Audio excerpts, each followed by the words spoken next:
على محمد صلى الله عليه وسلم. Poin yang keempat, di sini kita akhirnya mendapati bahwasanya Allah itu mengatakan, "Mayuridillahi bi khairan yufaqihu fiddin." Barang siapa orang yang mereka itu diinginkan oleh Allah di dalam kebaikan, maka Allah itu yufaqihu fiddin. Allah akan fahamkan dia tentang agama. Allah berikan kepadanya ilmu.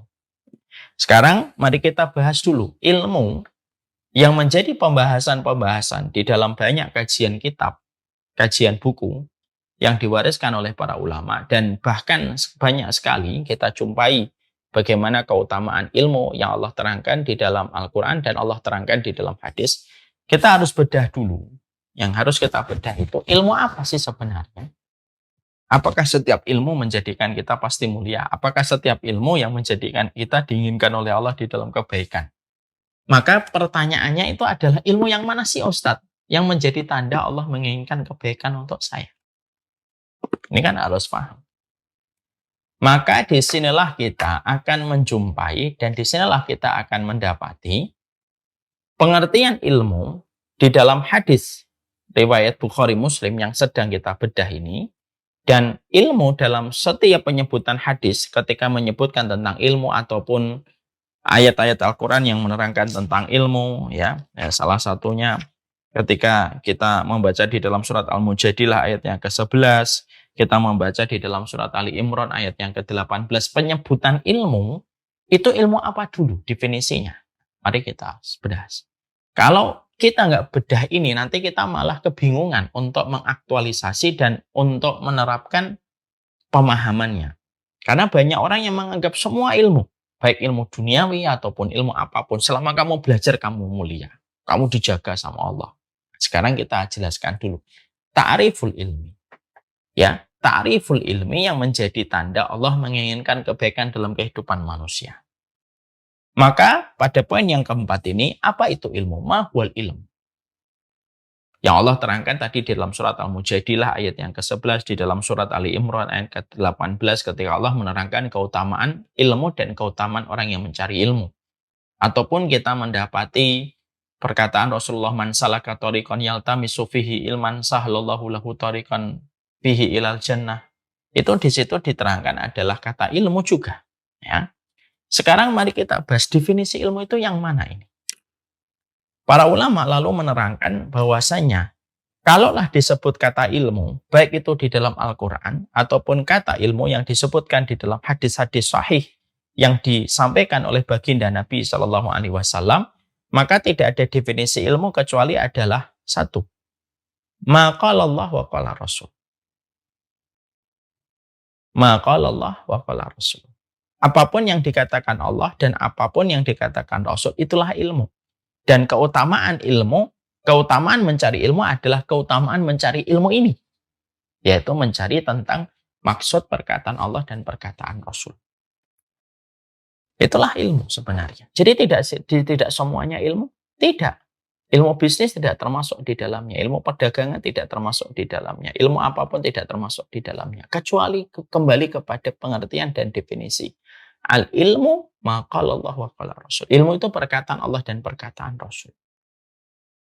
Maka Imam Ibnu Rajab lalu menjelaskan kembali dengan penjabaran lebih panjang. Yang dimaksudkan ilmu adalah selain perkataan Allah dan Rasulnya, maka ilmu yang sifatnya memiliki banyak keutamaan yang disebutkan di dalam hadis ataupun disebutkan di dalam hadis dan disebutkan di dalam ayat, maka artinya adalah ilmu yang berkaitan tentang Allah dan Rasul, apa yang Allah cintai, apa yang Rasulullah cintai, apa yang Rasulullah benci, apa yang Allah benci, siapapun yang dicintai Allah dan Rasulnya, dan siapapun yang dibenci oleh Allah dan Rasulnya. Ini ilmu yang pertama.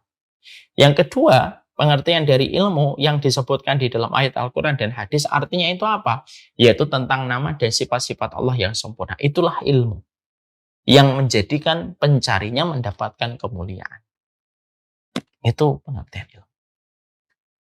Dan inilah sejatinya yang menjadikan kita memahami. Jadi tidak setiap ilmu.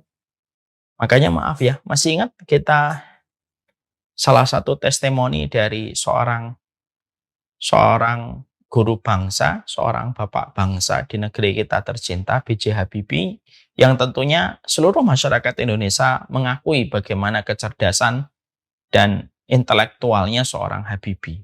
Orang yang menemukan tentang teori pesawat, ya, orang yang menciptakan, orang yang mampu membuat pesawat dulu, dirgantara. Tapi ternyata salah satu penyesalan seorang Habibie dalam hidupnya itu apa? Salah satu penyesalan seorang Habibie, B.J. Habibie dalam hidupnya itu apa? Kalau dia bisa mengulang waktu, dia ingin belajar lagi tentang agama. Karena tahu betul kemuliaannya, dan semakin dia tahu, semakin bertambah umurnya, semakin dia paham. Tidak ada yang paling dibutuhkan olehnya kecuali adalah ilmu akhirat tentang Allah dan Rasulnya yang akan menjadi landasan perjalanan dia menuju kepada kehidupan barzah dan kehidupan setelah kematian. Seorang B.J. Habibie, kita bisa membayangkan itu betapa itulah yang disebut dengan ilmu. Jadi tidak setiap ilmu. Fulan belajar ilmu bisnis misalkan. Apakah dia mendapatkan pahala? Oke, mendapatkan pahala. Tapi pahala yang dia cari pada ilmu bisnis tidak sama dengan apa pahala yang didapatkan sama orang yang mempelajari perkataan Allah dan Rasulnya. Itu yang pertama. Yang kedua, ketika dia mencari bisnis mendapatkan pahala harus disertai dengan niat. Dia pun ketika mempelajari ilmu bisnis karena dia ingin memberikan manfaat untuk agama Allah dan untuk kaum muslimin. Barulah ilmu bisnis yang dia pelajari itu betul-betul memberikan kepadanya sebuah kemuliaan. Jadi tidak bisa orang itu menyampaikan semua ilmu semacam bahwasanya semua ilmu itu akan mendapatkan kemuliaan. Karena yang betul-betul mendapatkan kemuliaan tadi maqala Allah wa qala Rasul.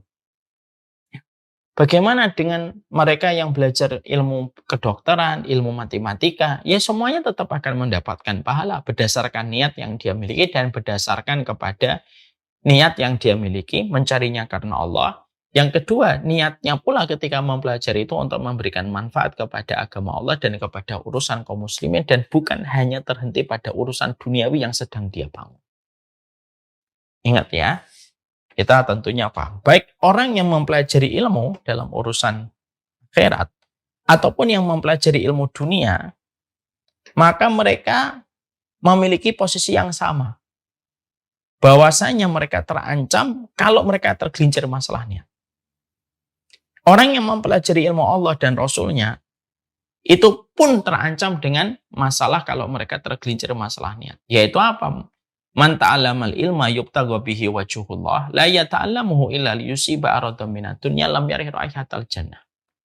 Maka siapapun yang belajar ilmu yang harusnya setiap ilmu diniatkan untuk Allah, lalu dia niatkan ilmu yang dia pelajari itu yang harusnya diniatkan untuk Allah, tapi dia niatkan mempelajari ilmu itu untuk mencari sekeping dari kenikmatan dunia, maka dia tidak akan mencobanya surga.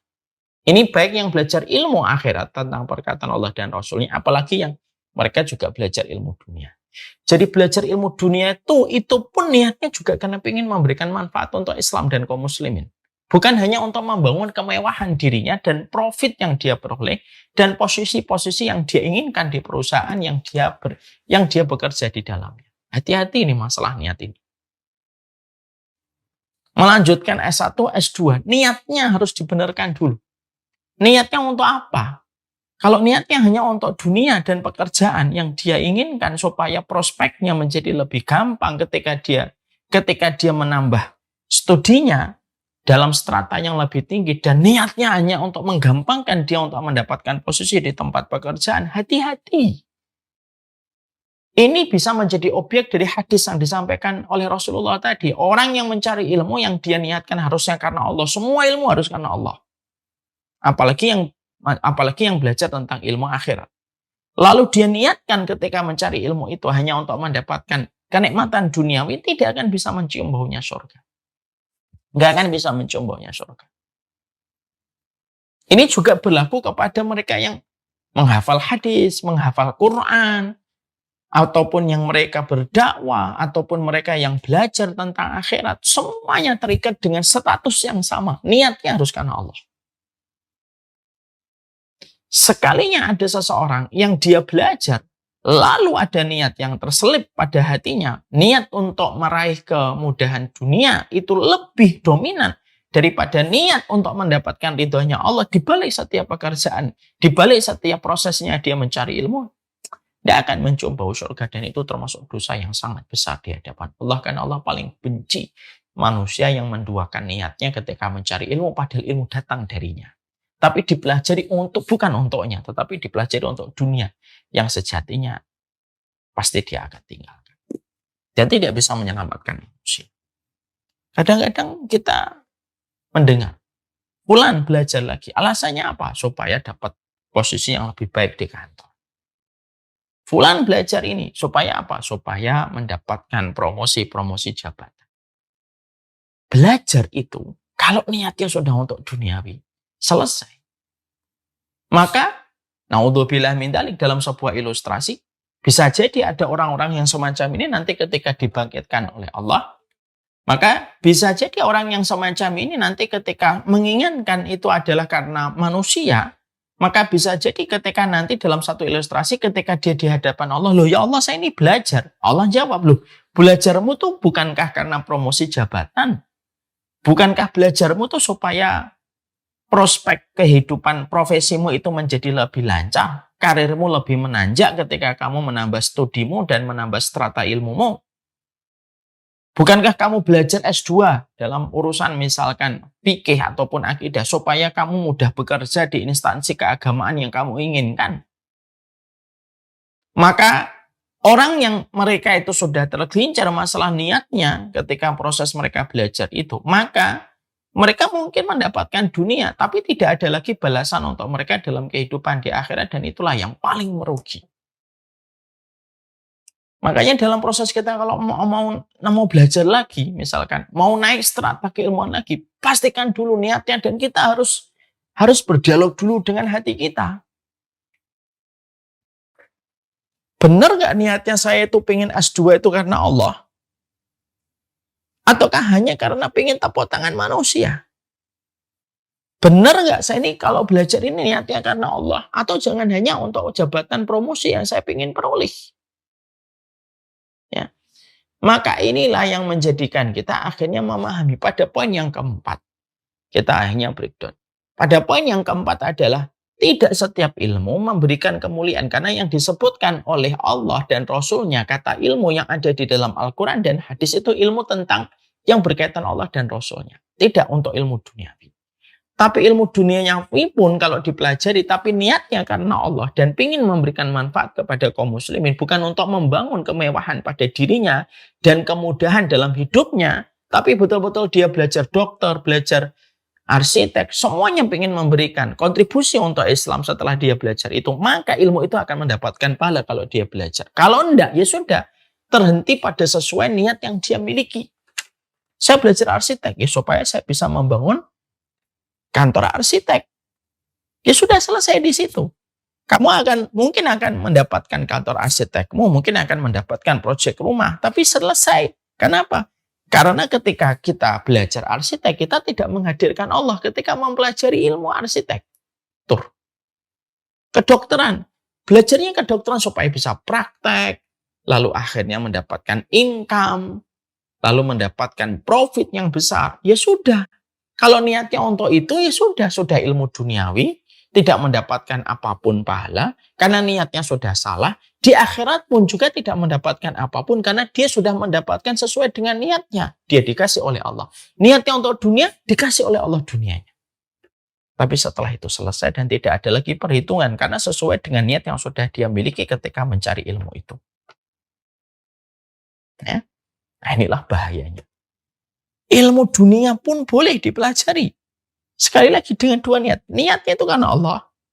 Yang kedua, ingin untuk memberikan manfaat kepada kaum muslimin. Kalaulah setiap muslim hari ini sadar poin ini saja.